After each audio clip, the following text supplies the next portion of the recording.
పత్తి రైతుల సమస్యలపై రాష్ట్ర వ్యాప్తంగా పోరాటం జరుగుతున్న విషయం తెలిసిందే. అయితే ప్రధానంగా ఆసిఫాబాద్, ఆదిలాబాద్, అటు నిర్మల్ జిల్లాలో కూడా నిరసనలు కొనసాగుతున్నాయి.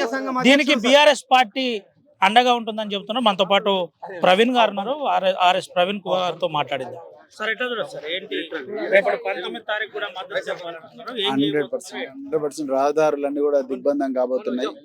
తప్పకుండా కేంద్ర ప్రభుత్వం, రాష్ట్ర ప్రభుత్వం ఇదంతా కూడా కావాలని కుట్రపూరితంగా రైతులను దోచుకోవాలని చెప్పేసి ఈరోజు మరి కపాస్ కిసాన్ యాప్ కానీ, లేకపోతే ఎకరానికి 7 క్వింటాల నిబంధన కానీ, ఎకరానికి 7 క్వింటాల నిబంధన కానీ, అదేవిధంగా మరి ఏదైతే సాయంత్రం 6 గంటల వరకే ఇది యాప్ క్లోజ్ చేయాలని రకరకాల అమలు కాని నిబంధనలు, అదేవిధంగా తేమ శాతం కేవలం 12% ఉండాలని చెప్పే నిబంధనలు ఏవైతే ఉన్నాయో వాస్తవాలకు దూరంగా ఉన్నాయి. కుట్రపూరితంగా ఒక వ్యాపార వర్గానికి న్యాయం చేసి మరి విదేశాల నుంచి పత్తిని పెద్ద ఎత్తున దిగుమతి చేసుకొని ఇక్కడి రైతుల నోట్ల మట్టి కొట్టాలనే ఒక భారీ కుట్ర జరుగుతున్నదని అనిపిస్తా ఉన్నది. ఏం చెప్తారు సార్? అంటే ఈరోజు కేటీఆర్ మాట్లాడుతూ కూడా ప్రైవేటు పత్తి కొనుగోలుదారులు ప్రభుత్వం కుమ్మక్కైందని ఆరోపించిన పరిస్థితి ఎట్లా చూడొచ్చు? దీంట్లో వాస్తవం నిజానికి కుమ్మక్కైంది రేవంత్ రెడ్డి, తర్వాత కిషన్ రెడ్డి, వీళ్ళిద్దరు కలిసి ఆడుతున్న నాటకమే. బడే బాయ్, చోటే బాయ్ ఇద్దరు కలిసి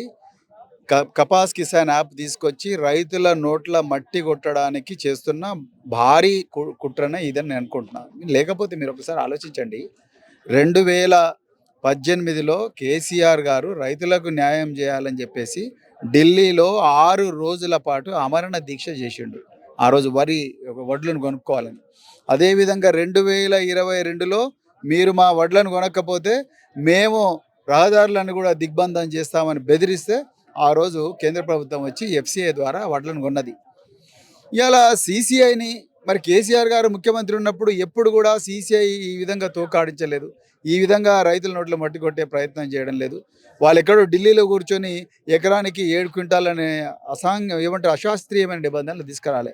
ఈ పని మరి ఢిల్లీకి పోయి కూర్చొని మంత్రులందరూ, ముఖ్యమంత్రి గారు కూర్చొని తెలంగాణ భవన్లో కూర్చొని అక్కడ నుంచి శాస్త్రీయ భవన్కో, వ్యవసాయ భవన్, కిసాన్ భవన్కు పోయి చేయాల్సిన పని ఇది. ఇవాళ రేవంత్ రెడ్డి గారు ఏం చేస్తున్నారు? రైతుల కోసం ఢిల్లీ పోయి పోరాడాల్సిన రేవంత్ రెడ్డి ఇవాళ జూబ్లీ హిల్స్ ఎలక్షన్లో వాళ్ళ మంత్రులందరినీ తీసుకొని గల్లీ గల్లీ తిరుగుకుంటూ ఓటుకు 2,500 రూపాయలు, ఒక చీర, ఒక ప్రెషర్ కుక్కరు, ఒక వాషింగ్ మెషిను ఇలాంటివన్నీ ఇస్తూ మభ్యపెట్టి ప్రజాస్వామ్యాన్ని కూనీ చేసే పనులు బిజీగా ఉన్నాడు. ఇంకా రైతుల గురించి, కిసాన్ యాప్ గురించి ఆయనకి ఏం అర్థమవుతుంది? నేనైతే అనుకోవట్లేదు ఆయనకి ఏమైనా అర్థమవుతుంది. సో అందుకొరకే మరి మొదటి నుంచి రైతు పక్షపాతిగా మరి రైతు సంక్షేమమే ధ్యేయంగా బతికిన పార్టీ బీఆర్ఎస్ పార్టీ, కేసీఆర్ గారు. అందుకొరకే ఈరోజు ఏ పార్టీ మాట్లాడకపోయినా బీజేపీ ఎలాగో మాట్లాడలేదు, అంతా డ్రామా చేస్తున్నారు. కాంగ్రెస్ మాట్లాడదు, బీజేపీ కాంగ్రెస్ రెండు కలిసి ఉన్నాయి. అందుకొరకు బీఆర్ఎస్ పార్టీ ఇవాళ పెద్ద ఎత్తున రాష్ట్ర వ్యాప్తంగా రైతుల కోసం పోరాటం చేస్తారు. ఎట్లుంది సార్ మీ కాగజ్నగర్లో పరిస్థితి ఏంటి? మీ ప్రాంతంలో కూడా పత్తి రైతులు ఎక్కువ ఘోరంగా బాధలో ఉన్నారు. కాగజ్నగర్లో, సిర్పూర్లో నిన్న రాత్రి వేంపల్లిలో కూడా ఒక రైతు ఆత్మహత్య చేసుకున్నాడు. సో నిన్న వాళ్ళ ఇంటికి కూడా నేను పోవడం జరిగింది. రైతు బీమా సరిగా లేదని, రైతు బంధు రావడం లేదని, పెస్టిసైడ్స్ వల్ల పూర్తిగా అప్పులపాలైనని చెప్పేసి తీసుకొచ్చిన పత్తిని కూడా జిన్నింగ్ మిల్స్ కొనడం లేదు, జిన్నింగ్ మిల్స్ కూడా నేటి నుంచే బంద్ అయ్యాయని చెప్పేసి వీసీకి వేసారి అప్పులు ఎక్కడ వస్తారో అని చెప్పేసి రైతు మందు తాగి చనిపోయిందండి.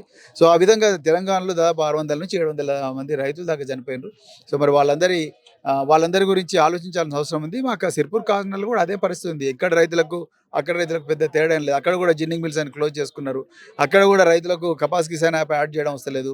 ఆ 12% తేమ అనే నిబంధన పెట్టడం వల్ల అందరు కూడా ట్రాక్టర్ల నుంచి తీసుకొచ్చి మళ్ళీ వెనక్కి తీసుకుపోతా ఉన్నారు. 6 గంటలకే క్లోజ్ చేస్తున్నారు కౌంటరు. 6 గంటలకు క్లోజ్ చేస్తే మరి దాని తర్వాత 3,000 కిరాయి పెట్టి బొలెరోల, లారీల, ట్రాక్టర్లలో తెచ్చుకుంటారు.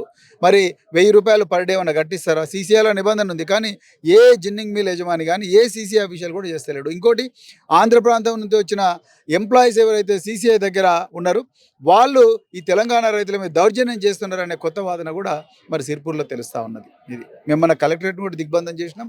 మా సమస్యలు పరిష్కరించకపోతే, తేమ శాతాన్ని 25కు పెంచకపోతే, అదేవిధంగా 7 క్వింటాల నిబంధన 13కు పెంచకపోతే మేము ఇవాళ కేటీఆర్ గారు పిలిపించారు. 21వ తారీఖున అన్ని పార్టీలను కలిసి ఇలా జాతీయ రహదారిని దిగ్బంధం చేస్తాం. ఏం సార్ ఏం చెప్తారు రైతులకు? RS Praveen Kumar BRS general secretary ఏం చెప్తారు? Party general secretary. ఎట్టి పరిస్థితుల్లో కూడా రైతులు నిరాశ చెందవద్దు. మొదటి నుంచి కూడా రైతుల పక్షపాతిగా ఉన్నది భారత రాష్ట్ర సమితి, కేసీఆర్ గారు, కేటీఆర్ గారే. అందుకొరకు తప్పకుండా మీ సమస్యలు పరిష్కారం అయ్యేదాకా మేము పోరాడుతూనే ఉంటాం.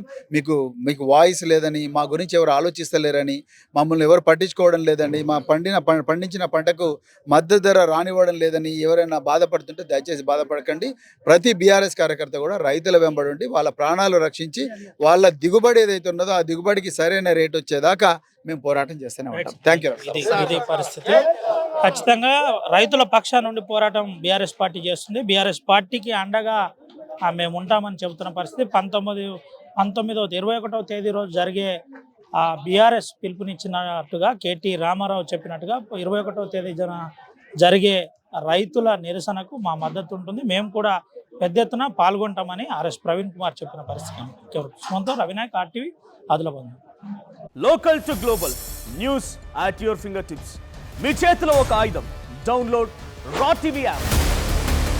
Media legend Ravi Prakash is back.